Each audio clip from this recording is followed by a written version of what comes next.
ఈ నెల 31వ తేదీన నిజామాబాద్ లో టీఆర్ఎస్ ఆధ్వర్యంలో పంచజన్య సంకల్ప సభ నిర్వహించనున్నట్లుగా ఆ పార్టీ సీనియర్ నాయకులు నవీనాచారి తెలిపారు.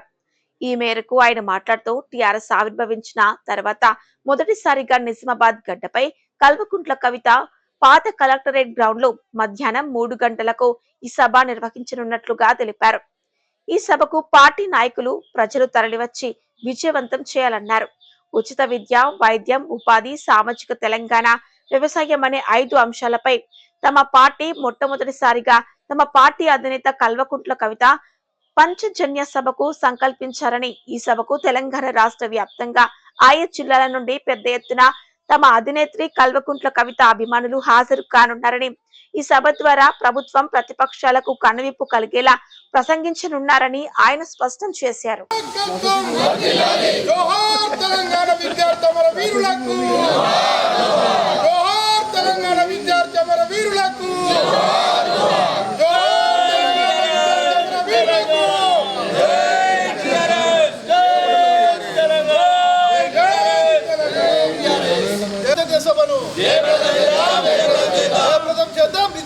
టీఆర్ఎస్ పాంచజన్య సభను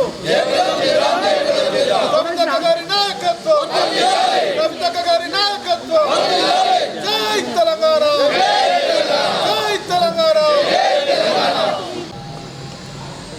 పాంచజన్య సంకల్ప సభ మొదటగా 26 నాడు నిజామాబాద్లో పెడదామనుకున్నాం.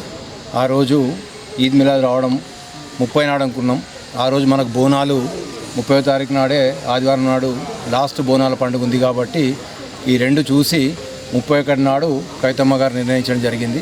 అందరికీ ఇక్కడ సభ పెద్ద ఎత్తున పెడదామని చెప్పేసి అనుకున్నాం. పాంచజన్యం ఏదైతే సంకల్ప సభ కవితమ్మ గారు తీసుకున్నారో ఇది దాదాపుగా మనకు 78 సంవత్సరాలు నిజాం నిరంకుశ పాలన నుంచి తెలంగాణ మన భారతదేశంలో కలిసినాక ఇప్పటికీ సామాజిక తెలంగాణ రాలేదు. ఆర్థిక పరంగా అందరూ వెనుకబడిన కులాలన్నీ ఇంకా అలాగే ఉన్నాయి అనే దాంతో 5 పాంచజన్యం తీసుకొని దాంట్లో ఉచిత విద్య, ఉచిత వైద్యం, సామాజిక తెలంగాణ, రైతులు, అలాగే విద్యార్థులు ఇలా తీసుకొని పాంచజన్య సభను తీసుకొని సంకల్పం చేద్దామని చెప్పి కవితమ్మ గారు తెలంగాణ ఆడబిడ్డగా ప్రతిపక్షాలకు ధీటుగా, గవర్నమెంట్కి ధీటుగా ఈ సభ నిర్వహిద్దామని చెప్పి నిర్ణయించుకున్నారు. అలాగే దాదాపు ఏదైతే మనకు ఉచిత విద్య, ఉచిత వైద్యం మన ప్రాథమిక హక్కు, ఇటువంటిది ఇప్పటివరకు ఏ ప్రభుత్వాలు చేయడం లేదు. కవితక్క గారు తీసుకున్న నిర్ణయము ఇది చాలా పెద్ద గొప్ప నిర్ణయము. ఇట్లాంటి పాంచజన్యం తీసుకొని తెలంగాణ మొత్తం గిట్ట మనం సంకల్పం చేసుకుంటే దాదాపుగా ఇక్కడ ఉన్న మన ఎంతోమంది కుటుంబాలకు ఉచిత విద్య వస్తుంది, ఉచిత వైద్యం వస్తుంది. కార్పొరేట్ వైద్యం పెట్టుకోలేక చాలామంది ఏదైతే బాధపడుతున్నారో ప్రతి ఒక్క కుటుంబానికి ఉచిత వైద్యం రావాలా, విద్య అనేది ప్రతి ఒక్క విద్యార్థికి రావాలి అనే సంకల్పంతో తీసుకున్నారు. ఈ సభను నిజామాబాద్లో దాదాపుగా మాకు తెలిసి ఇప్పటివరకే చాలా ఫోన్లు వస్తున్నాయి. చాలామంది అంటున్నారు తీసుకున్న నిర్ణయానికి కట్టుబడి ఉండి ఎంతోమంది ఆరు జాయిన్ అయిదామని చెప్పి అనుకుంటున్నారు. పాంచజన్య సంకల్ప సభను నిజామాబాద్ ప్రతి ఒక్కరు దాదాపుగా ఎన్నో సేవలు చేశారు. ఇక్కడ ఎంపీగా జాగృతి కార్యక్రమాలు చేసి ఎంతోమంది కంటే గవర్నమెంట్ హాస్పిటల్లో ఒక దాదాపు 3 నుంచి 4 సంవత్సరాల వరకు 7 సంవత్సరాల వరకు దాదాపుగా పేద పేషెంట్లందరికీ ఉచిత భోజన సౌకర్యం చేశారు. ఇలా ఎంతోమందికి సేవ చేసిన ఈరోజు ఏదైతే పాంచజన్య సంకల్పం తీసుకున్నారో నిజామాబాద్ ఆడబిడ్డగా నిజామాబాద్ నుంచి సభ స్టార్ట్ చేస్తారు కాబట్టి ప్రతి ఒక్కరూ పాల్గొని సభను విజయవంతం చేయగలని చెప్పి కోరుకుంటున్నాం. ఇక్కడికి వచ్చిన ప్రతికారులందరికీ ధన్యవాదాలు. పార్టీ ప్రారంభించిన తర్వాత తొలిసారిగా కవితక్క గారి సొంత జిల్లా అయినటువంటి నిజామాబాద్ లోపల ఈ యొక్క పాంచజన్య సంకల్ప సభను కవితక్క గారు తీసుకోవడం జరిగింది.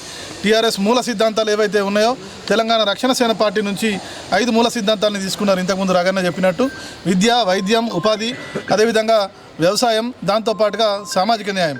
అంటే ఒక మనిషి ఏ రకంగా కూడా నష్టపోవద్దు. ఈ స్వతంత్ర భారతదేశంలో ఈ రోజుకు 79 సంవత్సరాల స్వతంత్రం వచ్చిన తర్వాత కూడా ఆకలితో ఎవరు పడుకోవద్దు.